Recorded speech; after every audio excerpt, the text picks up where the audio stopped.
The 1980s were credited for a lot of things, including cardboard milk cartons that began popping up featuring photos of missing children around the U.S. The program began with a few local dairies in the Midwest. So the whole gig was that they knew they had taken those children, but they fooled people that were suffering because someone stole their child into sacrifice, and that was it. The child was already gone. There was decades of that disappearing children in the process, and they were trafficked at schools, they were trafficked at churches, they were trafficked at apparently football games, Disneyland, underground tunnels, from all over the country. There was nothing distinct about the packet allegedly dropped in the doorway in the calm of the morning just outside Des Moines, Iowa. I thought, oh, how nice. Somebody left me something for my birthday. It was only when Johnny Gosch said she looked inside the parcel that she was taken back. Nearly a quarter of a century to the day, her 12-year-old son, Johnny, became the face of America's missing children. I opened it up and pulled out the pictures, and the top one was of Johnny alone, bound and gagged. And then when I looked at the second picture, there's not only my son laying there, but there's two other boys. And he asked, what did you do on the Johnny Gosch case? What did you investigate? How did you investigate? And the representative from the West Des Moines Police told him, well, we basically didn't do much of anything except create a phony composite drawing to show to the public, because we were ordered to stand down the morning of the kidnapping. This is the FBI. Well, this was the police, West Des Moines Police. Yeah, okay. Official. Yep. So someone gave the order for the police department to stand down. That's why there was no all-points bulletin issued to the car. That's why the FBI was not called in. That's why there was no helicopter searches. That's why there were no canine searches. They shut down because they were ordered to shut down the morning of the kidnapping. And that is why, after the first police officer left our home, after taking the initial missing persons report, and we didn't see any detectives until about 2 in the afternoon, they had to figure out what to do. Mm-hmm. And they were ordered to stand down. So everything else that appeared on TV or any interviews they did, they were trying to just make it look like they did something on the case, because Jim Rothstein has it verbatim that they were ordered to stand down, and he's willing to testify in court to that effect.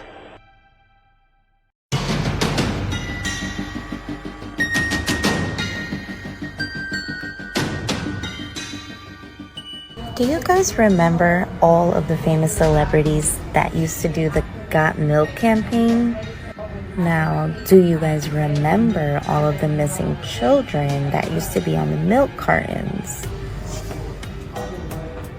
Suspicious, huh? Remember, they used to put the kids' pictures on the milk cartons, and they took them off? I contend, I don't know, I can't tell you why, I contend too many kids were being located through those milk cartons. Your federal government doesn't want you to find these kids, because your federal government, particularly the finders, the CIA organization out of Washington, D.C., is the biggest motivating factor behind the missing children in this country today. Why? Well, there's several reasons. Kids are used for body parts. Dude, I just seen a video where they were saying, do you remember a long time ago, they had milk cartons and they had the pictures of the missing children on the milk cartons? Remember that? Supposedly, those kids on the milk cartons, this is all allegedly, supposedly, conspiracy theory probably now, I don't know, but they were selling the kids. They were selling those kids. And then back in the day, they had commercials of milk. Remember? Drink your milk, you'll be strong. And then they said I seen the video. I just clicked on it real quick to make this video. But some girl, she was eating cereal in her video, and she was talking.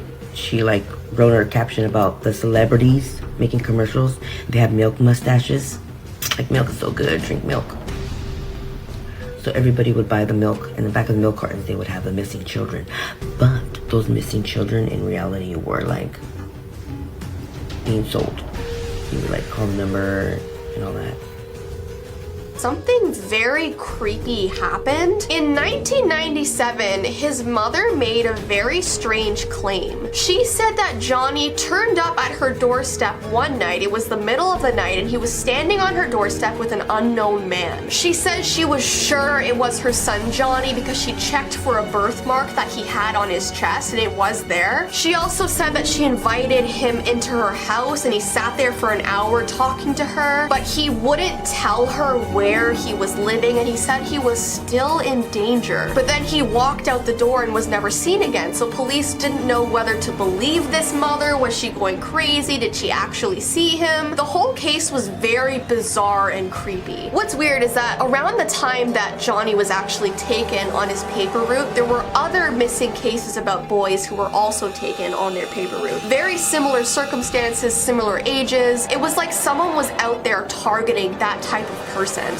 Some say that the abrupt end of the milk carton kids program was because it was frightening children and parents to see these milk carton photos on a daily basis. A dispiriting thought, since the children missing were certainly more frightened than they could ever be. Others say it was not working. Many say it worked too well. I'm leaning more towards the latter. There were so many children going missing that this program ran the risk of exposing the worldwide human trafficking operation. While we have Amber Alerts now, if they work so well, why are there at least 460,000 children going missing every year in the United States alone? We also have another major issue going on in our ports right now, and I just wanted to speak on it because I don't think a lot of people understand why they're striking. One of the major reasons I've been seeing coming out of videos and reports from people talking about it is that they get tired of hearing children screaming inside the containers. Yeah, you heard that right. The workers are striking, and one of the main reasons is they're tired of hearing humans being shipped over and screaming and banging on the inside of the shipping containers to get out. I understand we have a serious human trafficking issue in this country. I just did not think it was this bad. Never once did it cross my mind we need to be checking shipping containers for people. Can you imagine how long somebody's been inside of one of those, depending on how long they were waiting to dock? No heat, no air, nothing. I pray for the workers of the ports because I don't think they signed up to deal with people. Pretty sure they were just supposed to move cargo and goods. This is crazy, y'all.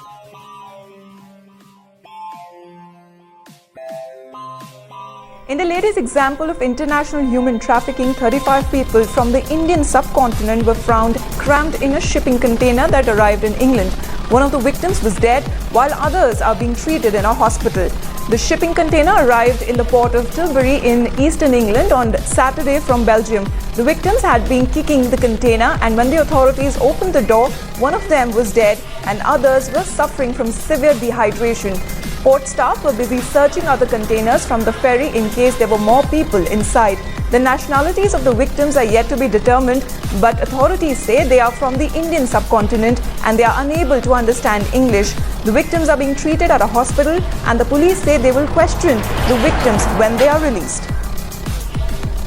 35 patients were found in the container when we first arrived this morning at just after 6:45. One of those patients has unfortunately been pronounced deceased at the scene. 2 patients with serious but not life-threatening condition have gone to Basildon Hospital, and then a number of other patients suffering from hypothermia, dehydration have gone to the London Whitechapel Hospital, Southend and Basildon Hospital. This will take some time, and the first step will be to lock down the crime scene, which is what we have here at Tilbury Port, and as the welfare and medical needs of the victims of this crime, because it is a crime, have been released from hospital, then we are going to be interviewing them with UK Border Agency as part of that investigation. Also this morning, the port strike is entering its second day. Tens of thousands of dock workers are on picket lines from Maine to Texas. Shipping up and down the East Coast has been brought to a standstill. One of the most overlooked aspects of human trafficking is the method of transportation. How are they moving these people all around the world? I believe it's through container ships. I'm currently standing on a container ship with roughly 10,000 containers. Maybe 5 to 10% of the cargo that comes in and out of the United States is scanned, x-rayed, and looked at by CBP. Any one of these containers you see on this ship could have about 75 people in it. We know I've talked to CBP agents before. They have found containers with advanced life support systems, food and supplies for these people to live in these containers for a substantial amount of time while they move from port to port. I believe it's a huge problem. I honestly believe I have seen with my own eyes. I have seen families. I have seen children. We've seen stowaways. Diddy's private island, shipping container island right across the way. Diddy's island with all of his friends just a short drive away from a very huge island platform full of shipping containers, and you have to go right next to the Coast Guard. We all know it's been sealed and talked about. What are the odds that this man lives on this island just a short walk away from this entire platform of shipping containers? Come on, what do Diddy and shipping containers have in common?